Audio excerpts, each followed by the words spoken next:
তারা প্রত্যেকটি পদক্ষেপ নিয়েছে একদম স্বৈরাচারী স্টাইলে, দমন পীড়নের পথ তারা বেছে নিয়েছে। একটি বিশ্ববিদ্যালয় এভাবে চলতে পারে না। কার নির্দেশে তারা এরকম করলো? তাদের যে একটা হিংস্রমনাত্মক আক্রমণ ছিল, তারা নর্মাল লাঠিচার্জ না, একজন স্টুডেন্টের উপর মাথায় বাড়ি দিচ্ছিল, দুইটা মেয়ে ওখানে পড়ে যায়, মেয়েটাকে ধরতে চাইতেছে, সেখানে এসে তারা আমাদেরকে বাড়ি দিচ্ছে।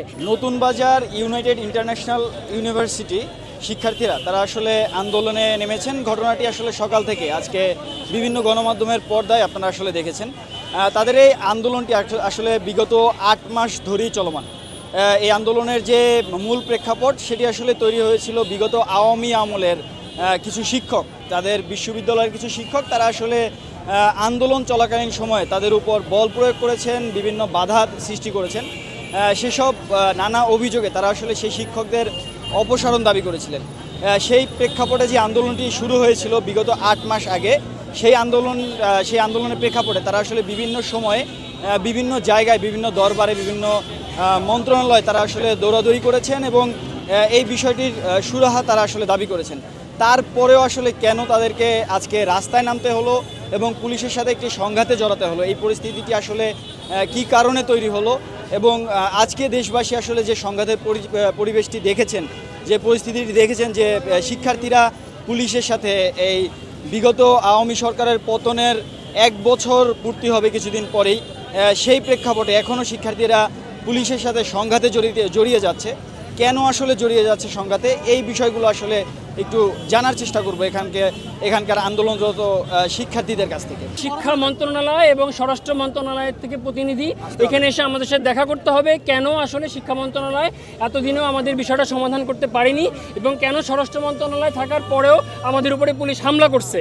সো তাদের দুজনের প্রতিনিধি অবশ্যই আসতে হবে এবং তাদের বিশ্ববিদ্যালয় কর্তৃপক্ষকে আজকের ভিতরেই স্টেটমেন্ট দিতে হবে বহিষ্কারাদেশ প্রত্যাহার। আদারওয়াইজ আমরা ঢাকার রাস্তা ছাড়বো না এবং এই অবস্থা যদি চলতে থাকে কালকে পুরো ঢাকা ব্লকেট দেবো। এবং সাধারণ শিক্ষার্থীদের পাশাপাশি নারী শিক্ষার্থীদের উপর যে হামলা করা হয়েছে, ওই সকল আওয়ামী পুলিশ দোষরদেরকে অবশ্যই শাস্তির আওতায় আনতে হবে। অন্যথায় সারা বাংলাদেশে আমরা বিভিন্ন পয়েন্টে জুলাই আগস্টের ন্যায় বেসরকারি বিশ্ববিদ্যালয়ের সাধারণ শিক্ষার্থীরা রাজপথে কালকে থেকে সারা ঢাকা শহরে আমরা থাকবো ইনশাআল্লাহ। আমরা পুলিশ প্রশাসন এবং বিশ্ববিদ্যালয় কর্তৃপক্ষের কাছে করজোরে অনুরোধ জানিয়েছি, আপনারা শিক্ষার্থীদের যে যৌক্তিক দাবি, তাদের উপর যে অন্যায়ভাবে 22 জন শিক্ষার্থীকে বহিষ্কার করা হয়েছে, তাদের দাবিটা আজকে তুলে নেন, আমরা আপনাদেরকে সহযোগিতা করব। করজোরে আমরা রিকোয়েস্ট করেছি। তারা বলছে তা আমাদের সময় লাগবে। কী জন্য তারা সময় লাগবে? তারা প্রত্যেকটি পদক্ষেপ নিয়েছে একদম স্বৈরাচারী স্টাইলে, দমন পীড়নের পথ তারা বেছে নিয়েছে। একটি বিশ্ববিদ্যালয় এভাবে চলতে পারে না। সাধারণ শিক্ষার্থীদের ইচ্ছামতোই বিশ্ববিদ্যালয় চলবে, সাধারণ শিক্ষার্থীদের যৌক্তিক দাবিগুলো তারা মেনে নেবে, এটাই নিয়ম। কিন্তু তারা যে দমন পীড়ন চালাচ্ছে, এই অশুভ শক্তির বিপক্ষে ইনশাআল্লাহ আমরা সাধারণ শিক্ষার্থীদের পাশে আছি। যে 22 জন শিক্ষক আমাদেরকে বলেছে তারা পদত্যাগ করেছে, তাদের মধ্যে 4 থেকে 5 জনের সাথে আমাদের কথা হয়েছে। ইভেন আমাদের কাছে প্রুফ পর্যন্ত আছে, তারা বলেছে আমরা একজন শিক্ষকের সম্মানার্থে আমরা পদত্যাগ করেছি। ইভেন এইভাবে বলা হয়েছে তোমাদের আন্দোলনগুলো যৌক্তিক ছিল, কিন্তু ভিসি স্যার শুনেনি বা কর্তৃপক্ষ থেকে কোনো ব্যক্তি আসেনি আমাদের কথা শোনার জন্য, তার বিনিময়ে তোমরা এই পর্যায়ে গিয়েছো, এটা আমরা স্বীকার করতেছি। কিন্তু তোমরা কি বসতে চাও? আমরা বলেছি আমরা বসতে চাই, কিন্তু আমাদের ভার্সিটির কর্তৃপক্ষ এই যে বলতেছে disciplinary committee, board of trustees, তারা কেউই আমাদের সাথে বসতে চায়নি। পুলিশের সাথে একাধিকবার কথা হয় যে আমরা এখানে শান্তিপূর্ণ আন্দোলন করব, আমাদের কোনো অরাজকতা করার কোনো উদ্দেশ্য নেই। সব পুলিশ আমাদের কথা একাধিকবার কথা বলে চলে যায়, তারা আমাদেরকে সহায়তা করে। কিন্তু একটা পর্যায়ে তারা কী কারণে আমাদের উপর অতর্কিত হামলা করে, এটা আমরা এখনও বুঝে উঠতে পারতেছি না। কার নির্দেশে তারা এরকম করলো? তাদের যে একটা হিংস্রমনাত্মক আক্রমণ ছিল, তারা নর্মাল লাঠিচার্জ না, একজন স্টুডেন্টের উপর মাথায় বাড়ি দিচ্ছিল, দুইটা মেয়ে ওখানে পড়ে যায়, আমি মেয়েটাকে ধরতে চাইতেছি, সেখানে এসে তারা আমাদেরকে বাড়ি দিচ্ছে।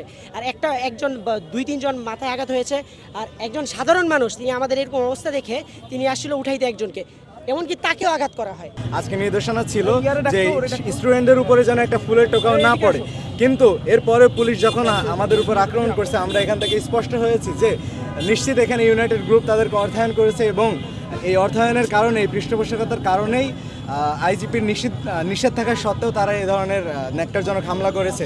এই হামলায় আমাদের বিভিন্ন রাজনৈতিক দলের নেতাকর্মীরা আহত হয়েছে এবং ইউনাইটেড ইন্টারন্যাশনাল ইউনিভার্সিটির বিভিন্ন সাধারণ শিক্ষার্থীরা আহত হয়েছে এবং জুলাই গণ অভ্যুত্থানের নেতৃত্ব দেওয়া বিভিন্ন প্রাইভেট ইউনিভার্সিটির স্টুডেন্টরা এখানে আহত হয়েছে। ইউআইইউ এর বিভিন্ন বড় বড় অথরিটিজ পর্যায়ে যারা ছিল তারা বঙ্গবন্ধু পরিষদের সঙ্গে যুক্ত ছিল এবং 5 আগস্টের পরেও আমরা এমন একটা অবাকজনক ঘটনা দেখেছি যে জামালপুর অ্যাসোসিয়েশন নামে একটা আওয়ামী সংগঠনের একটা মিটিং কিন্তু ইউনাইটেড ইন্টারন্যাশনাল ইউনিভার্সিটিতে তারা করার সুযোগ করে দিয়েছিল।